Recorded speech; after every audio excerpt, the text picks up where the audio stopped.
మనుషులకు మచ్చికగా ఉంటూ మనుగడ సాగించే శునకాలు మారుతున్న కాలంలో జనాలకు ప్రాణాంతకంగా మారుతున్నాయి.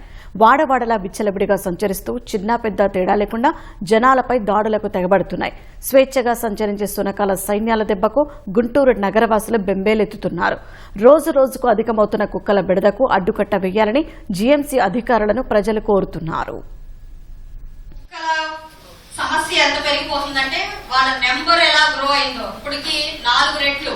అంటే గత సంవత్సరం క్రితం నాడు ఈ సమస్యని కౌన్సిల్ ముందుకు తీసుకొచ్చినప్పటికీ నేటికి దాదాపుగా ఒక వీధికి 15 కుక్కలు అప్పుడు ఉండేవి అధ్యక్ష.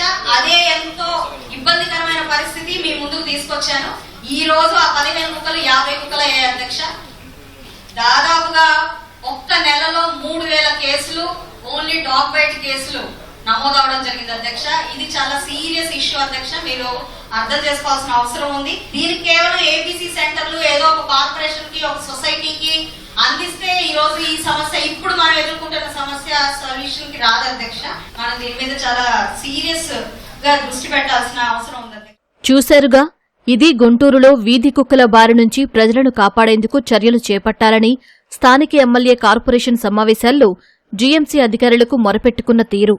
నగరంలో ఏ వీధిలో చూసినా పదుల సంఖ్యలో వీధి కుక్కలు స్వైర విహారం చేస్తూ చిన్నారులు, పాదచారుల మీద దాడులు చేస్తున్న పరిస్థితి. ఇటీవల నల్ల చెరువులో వీధి కుక్కల దాడిలో ఓ చిన్నారికి తీవ్ర గాయం కావడంతో లక్షలాది రూపాయలు ఖర్చు చేస్తే అతి కష్టం మీద ప్రాణాలతో బయటపడ్డాడు. ఈ ఘటన మరవకముందే అదే ప్రాంతానికి చెందిన 7 ఏళ్ల అక్రమ్ అనే బాలుడిపై శునకాలు దాడి చేసి తీవ్రంగా గాయపరిచాయి. కుక్కల దాడిలో గత ఏడాది నగరంలో ఓ చిన్నారి ప్రాణాలు కోల్పోగా పలువురు పిల్లలు గాయపడ్డారు.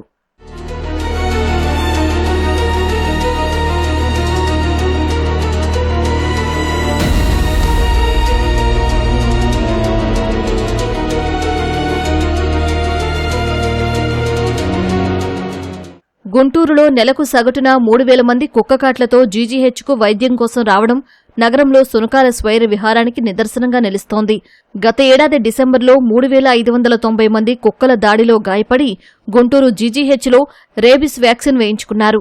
జనవరిలో 3516 మంది బాధితులు, ఫిబ్రవరిలో 2983 మంది, మార్చి 15 వరకు 1186 మంది కుక్కల దాడి బారిన పడి రేబిస్ వ్యాక్సిన్ తీసుకున్నారు.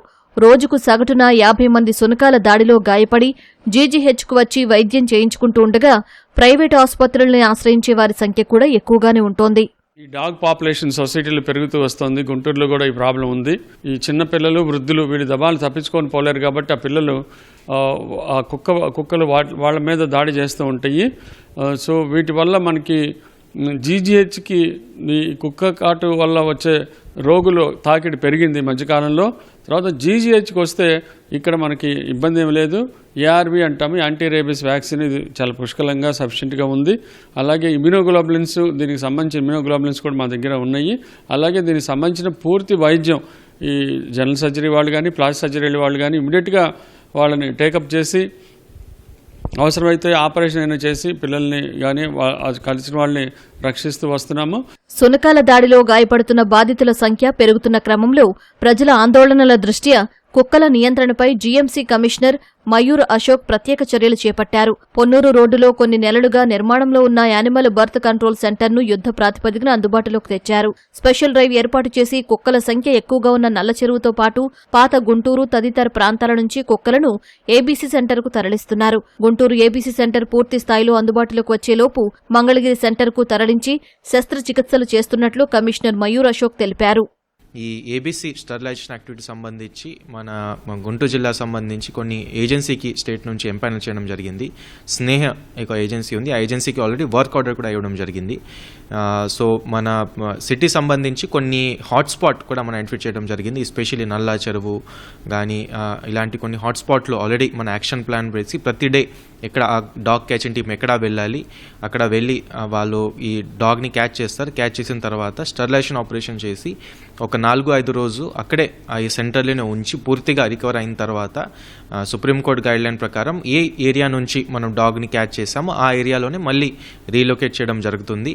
అది చేస్తే చాలా వరకు పాపులేషన్ కంట్రోల్ అయిపోతుంది. దాంతో ఈ స్టెరిలైజేషన్ ఆపరేషన్తో పాటు మన యాంటీ రేబీస్ వ్యాక్సినేషన్ కూడా వేయడం జరుగుతుంది. అది వేస్తే మన ఇలాంటి రేబీస్ కానీ ఇలాంటి డిసీజ్ రాకుండా కూడా మనం చూస్తున్నాము.